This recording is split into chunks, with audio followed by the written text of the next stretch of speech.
So there's a story about a 35-year-old by the name of Justin Ray. Now, his wife had a baby in a hotel room. She died. But I want you to hear the details of this story. He needs to be behind bars for life. He doesn't deserve the death penalty. He deserves to be punished and imprisoned permanently. Justin Ray was already charged with child endangerment and child misconduct in Johnson County, where he's still in jail. Police arrested him in October for sleeping in his U-Haul storage unit with his 2-year-old and newborn daughters. Officers say he told them his wife Jessica took her own life after giving birth, and he stored her body inside a cooler. Jackson County charged him with abandonment of a corpse, but the victim's sister, Sarah Montero, wants more charges. I was told that they don't have dismemberment charges back there, so abandonment of a corpse, that's what it falls into.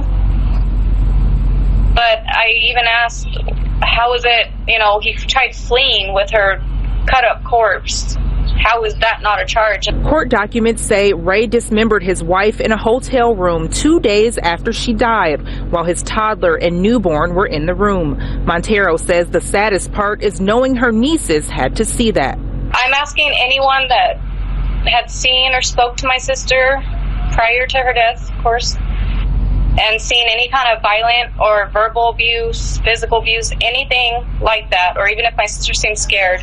If you enjoy the news and information we present on the show, we ask you to help us reach our 3,000 member goal on Patreon. You can join at a minimum of $2 or $5 per month. We would like to thank every person that's a member. Without you, the show wouldn't survive. Now, originally he reported that his wife died of suicide after childbirth, but that was not the case. Now, she had the baby in a bathtub, but the issue that I have is, why did she have a baby in a hotel instead of going to the hospital and having a baby? Even if she didn't have no kind of insurance, they would still had delivered her baby.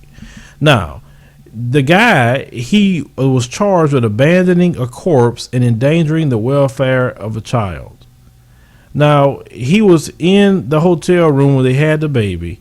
He said he took a plastic fastener and a shoestring to secure the umbilical cord.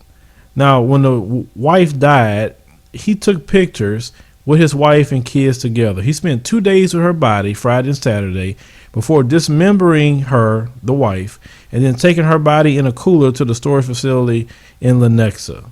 Now, he told police he cut the wife up in the bathtub and putting her body parts in a cooler. What didn't fit, he said he flushed down the toilet and boiled in a pot on the stove. Man. And he did all this in front of 3 children, a newborn baby and 2 2-year-olds.